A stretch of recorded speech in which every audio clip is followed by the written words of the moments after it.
How's it going, guys? This is just going to be a quick little video. I've been discussing this topic a little bit on my community wall lately, and I want to go over this quickly in the form of a video, as I want as many people as possible to know about this. I think if this video's subject is going to continue doing what he's been doing, there should be content out there that's easily accessible, that contradicts it, and allows people to see the truth of the situation. So on this channel, I talk a lot about an individual who currently goes by Mr. Cartoonist on YouTube. He has quite the history that I won't get into here, but I will link some playlists dedicated to him in the description of this video, and I highly encourage you guys to watch at least some of the videos on them to get a good idea of what kind of person this guy is. What I'm here to talk about today is Mr. Cartoonist's tendency to label anyone he doesn't like as a pedophile. He has done this to a lot of different people. He has accused people of essaying their young children. He has told people that another YouTuber is a child groomer because their channel name has the word candy in it, of course providing no other evidence. But these are just two examples. The most recent instance of this was Mr. Cartoonist targeting a YouTuber named Boogie808. After Boogie made several harmless videos poking fun at him, he responded by drawing a picture of Boogie chasing after a child and calling him a pedo in the video's title. As soon as I saw this, I made a community post telling everyone to disregard this claim and,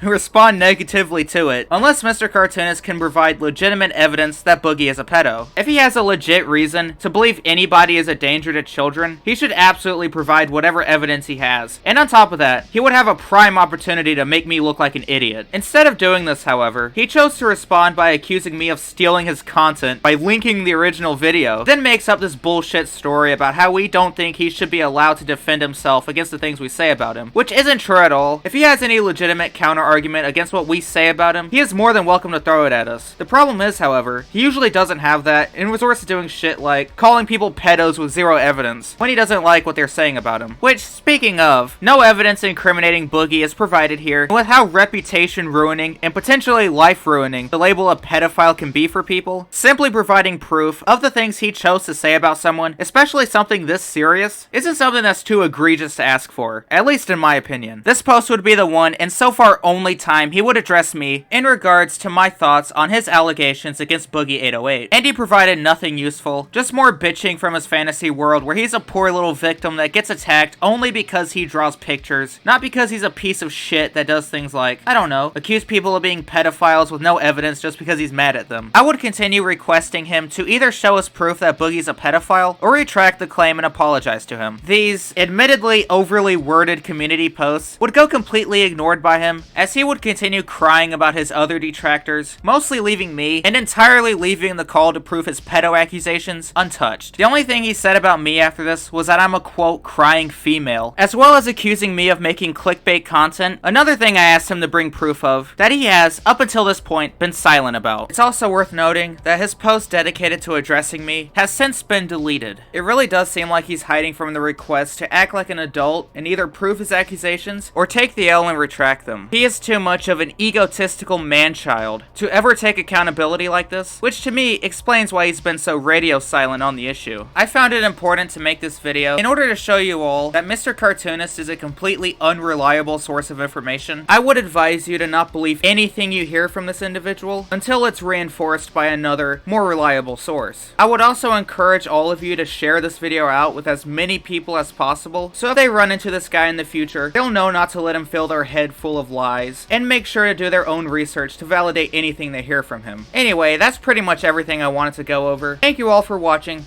and I'll catch you guys in the next one.